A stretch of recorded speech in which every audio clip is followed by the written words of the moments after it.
Edición Salud. Estar informado es cuidarse. Celia Antonini es psicóloga clínica, escritora, conferencista, muy cercana a las neurociencias. Y en este podcast nos habla de cómo enfrentar la angustia a las pérdidas, de salud, de rutinas, de espacios y, en definitiva, ¿qué nos muestra el coronavirus de nosotros mismos? Celia Antonini, psicóloga clínica y con mucha experiencia en escuchar y en calmar, ¿no? En definitiva. ¿Qué tal, Celia? ¿Cómo estás?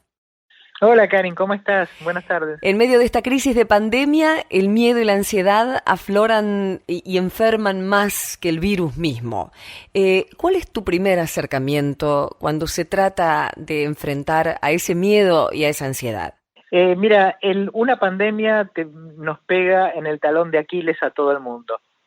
O sea, lo que hace esta situación es justamente darnos en el lugar más indefenso, que es el miedo, y nosotros necesitamos el miedo para poder sobrevivir. Esto es a lo largo de toda la historia, que el miedo es bueno tenerlo cuando hay una situación de peligro. Entonces, para empezar, nos han pegado en el blanco, en el sentido de que hay una situación real de preocupación, de temor y de peligro para nuestra supervivencia, por lo cual todos tenemos determinados niveles de miedo, más o menos de acuerdo a las características y a las personalidades de base que cada uno de nosotros tenemos.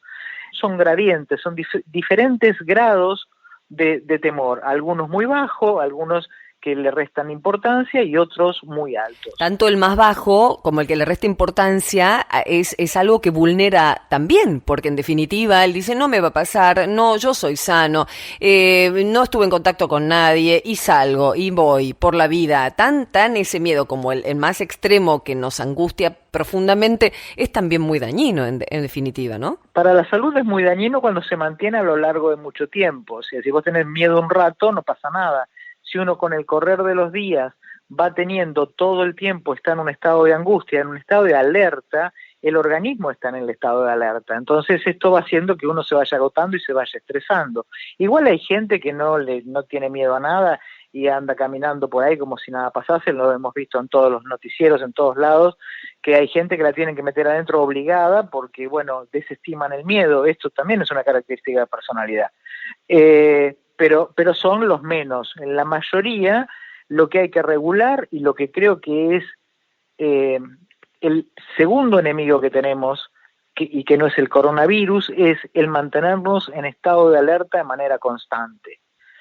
Entonces, eso emocionalmente va haciendo que corramos el riesgo de estresarnos por estar tanto tiempo en estado de alerta. Este es el mayor de los miedos que yo, desde la psicología, desde el estudio de las emociones, tenemos doble riesgo, porque cuando uno está durante mucho tiempo en estado de alerta, se estresa, y si se estresa, obviamente el aparato inmune baja, o sea, tenés menos defensas.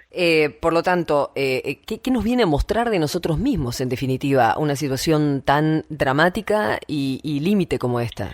Mira, podemos usarla. Yo soy una convencida y los mejores especialistas en el mundo están viendo esto, que una situación como esta a nivel global, que nos excede a nosotros como país, puede ser una gran oportunidad para ser mejores personas, una gran oportunidad, porque te da la posibilidad de ser solidario, de que si te compraste 10 frascos de alcohol en gel y tu vecina no tiene, que le des uno. O sea, estamos aislados socialmente, pero esto puede ser un factor para que emocionalmente estemos más cerca del otro. Y esto me parece que de la crisis yo sacaría esto, como diciendo, ni años de políticos, por lo menos en la Argentina, ni años de hablar políticos pueden unir tanto como esto, que puede hacerlo inmediatamente, ¿no? El otro, o sea, cuidarte vos, cuidar al otro y mirar que el otro también te cuide a vos. En definitiva, lo que debería ser siempre para todos nosotros, porque si no nos cuidamos y no cuidamos al otro, no podemos esperar que nos cuiden tantas cosas que se ven en la calle por faltar a eso, ¿verdad? Vos dijiste, el estrés permanente y continuo provoca un estado de alerta que se sostiene en el tiempo y eso es lo que enferma, el estrés sostenido en el tiempo, el alerta sostenido en el tiempo. ¿Cómo cortarlo, Celia, a quien no tiene la posibilidad posibilidad de consultar o el que está sintiendo mucha inquietud en su vida y nada lo está calmando por estas horas? ¿Qué preguntas se tendrían que hacer?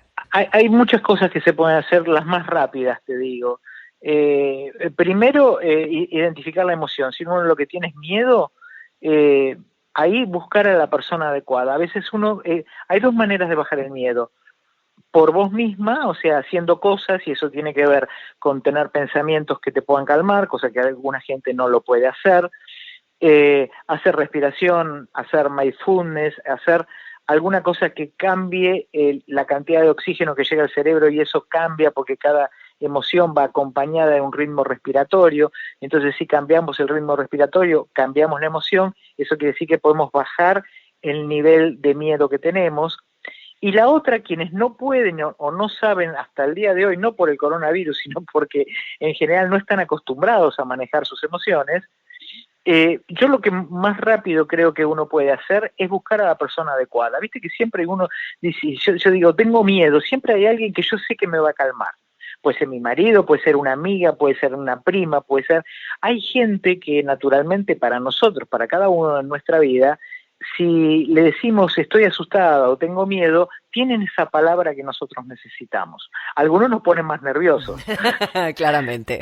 Claro, pero tenemos que poder identificar esa persona que nos puede ayudar. Bien. Y tenemos que decirlo. Bien. Tenemos que decir, tengo miedo, bien, estoy asustada, bien, estoy caminando por las paredes. Hay que poder decirlo a la persona adecuada, que esa persona sí te puede ayudar a bajar el nivel. Abrir el corazón, en definitiva. Celia, muchísimas gracias. Por favor, un gusto, Caín. Edición Salud. Estar informado es cuidarse. Producido por MyPod.